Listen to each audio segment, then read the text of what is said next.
All right, today we're going to look at how to update a progress report.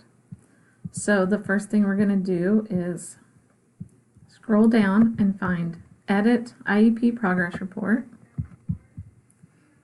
If you're doing a batch with all of your students, then you can click, shift, scroll down, select individual students.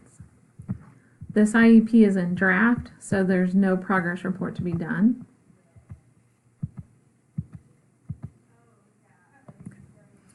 So this one I've already done. I did March 2019. Friday is reading 32 words correct per minute at the 3rd grade level when given 1 minute time limit. Yes, she's making progress, and this is the date that I completed the progress report. If Friday had another goal, we could just go to next goal. She doesn't, so I'm going to go to next student.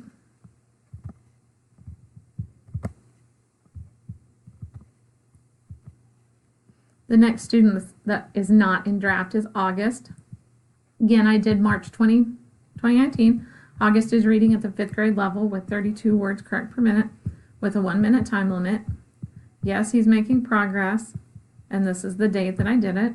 Again, August only has one goal, so we'll go to next student. Okay. This is Gifted High School Sample. On March 2019, Gifted has not completed any projects, blah, blah, blah. So no, I just put a no, she's not making progress, and this is the date. Once you've completed all of your progress reports, you're going to click Done. Then you're going to Print. From there, you will print an IEP progress report. This is just like when you're doing your progress reports. If you're going to print a batch, you're going to select all your students, maybe.